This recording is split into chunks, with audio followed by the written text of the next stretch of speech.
Hi friends, കുറേ ദിവസമായില്ല ഞാനൊരു recipe ആയിട്ട് വന്നിട്ട്. അപ്പോൾ ഇന്നൊരു റെസിപ്പി ആയിക്കോട്ടെ. അപ്പോൾ കുറച്ച് മുരിങ്ങയ്ക്ക ഇട്ടിട്ടുണ്ട്. അപ്പോൾ നമുക്ക് മുരിങ്ങയ്ക്കയും ചക്കക്കുരു ഇട്ടിട്ട് ഒരു സംഭവം ഉണ്ടാക്കിയേക്കാം അല്ലേ. അപ്പോൾ ചക്കക്കുരുവൊക്കെ ഞാൻ നല്ലപോലെ കഴുകിയിട്ടാണ് കുക്കറിനകത്ത് വേവിക്കാൻ വേണ്ടി ഇട്ടിട്ടുണ്ട് കേട്ടോ. കുക്കറിനകത്താകുമ്പോൾ ഒറ്റ വിസിൽ മതിയല്ലോ. അതിനാവശ്യമായ മഞ്ഞപ്പൊടിയും ഉപ്പും കൂടെ ചേർത്തിട്ട് ആവശ്യത്തിനുള്ള വെള്ളവും കൂടെ ഒഴിച്ചിട്ടൊന്ന് അടുപ്പിലോട്ട് വെച്ച് കൊടുക്കുന്നുണ്ട്.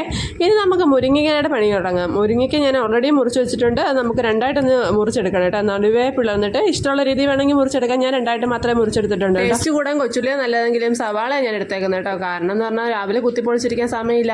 അപ്പോൾ നമ്മൾ ചീഞ്ചട്ടി അടുപ്പ് വെച്ച് ചൂടാക്കി കഴിഞ്ഞപ്പോൾ എണ്ണയിട്ട് അതിനകത്തോട്ട് കടുകും വറക്കാൻ വേണ്ടി ഇട്ട് കേട്ടോ. അതിനകത്ത് ഞാൻ 2 കറിവേപ്പില അതുപോലെ തന്നെ വറ്റമുളകും ഇട്ടിട്ടുണ്ട്. ഇനി നമുക്ക് നേരെ ആ സവാള ഒന്ന് വഴറ്റിയെടുക്കാം. ഇനി വിഷമില്ലാത്ത എന്തെങ്കിലും കഴിക്കണമെങ്കിൽ ഇത് തന്നെ വിളിച്ചറിഞ്ഞു കേട്ടോ. നമ്മൾ ഒന്നീ ചക്കക്കുരു എടുക്കുക അല്ലെങ്കിൽ മുരിങ്ങയ്ക്ക എടുക്കുക. ഇതൊക്കെ നമ്മുടെ പറമ്പിൽ കിട്ടുന്നതുകൊണ്ട് തന്നെ ലാവശ്യമായിട്ട് എടുക്കുകയും ചെയ്യാം. അപ്പോൾ നമ്മൾ അതിനിടയ്ക്ക് ഞാൻ അരപ്പിനുള്ളതൊക്കെ എടുക്കുന്നുണ്ട്. തേങ്ങയും 2 ചെറിയുള്ളിയും പിന്നെ അതിനകത്തോട്ട് കുറച്ച് മുളക് പൊടിയും മഞ്ഞപ്പൊടിയും മാത്രം കേട്ടോ ഞാൻ വേണ്ടിയിട്ട് എടുക്കുന്നത്. പിന്നെ വെളുത്തുള്ളി ഇടാൻ മറന്നു പോയത് കൊണ്ട് തന്നെ നിങ്ങളോട് ഞാൻ പറയുന്നു, കുറച്ച് വെളുത്തുള്ളി കൂടി ഇട്ടോ കേട്ടോ, ഗ്യാസ് കയറത്തില്ല. അപ്പോൾ അതാണ്ട് ഒന്ന് വഴറ്റി കഴിഞ്ഞപ്പോൾ ഞാൻ അതിനകത്തോട്ട് മുരിങ്ങയ്ക്ക ഇട്ട് കൊടുക്കുന്നുണ്ട് കേട്ടോ. ഒരുപാട് മൂപ്പുള്ള മുരിങ്ങയ്ക്കല്ല ഇത്, അതുകൊണ്ട് തന്നെ ഒരുപാട് നേരം എടുക്കത്തുമില്ല കേട്ടോ. കുറച്ച് വെള്ളം കൂടെ വേണ്ടവർ ഒഴിച്ചു കൊടുക്കുക. ഇതിനകത്ത് നമ്മൾ ഈ മൂപ്പില്ലാന്ന് ഞാൻ പറഞ്ഞില്ല, അതുകൊണ്ട് തന്നെ നല്ലപോലെ ഇടയ്ക്ക് വാടി കിട്ടും. അതുകൊണ്ട് ഞാൻ വെള്ളമൊന്നും ഒഴിച്ചിട്ടില്ല കേട്ടോ. അപ്പോൾ നല്ലപോലെ ഒന്ന് വാടി കിട്ടിയിട്ടുണ്ട്.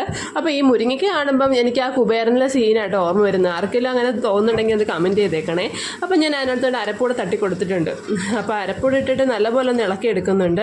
ഇനിയും ഒന്നുകൂടെ ഒന്ന് അടച്ചു വെച്ച് വേവിച്ചെടുക്കണം കേട്ടോ.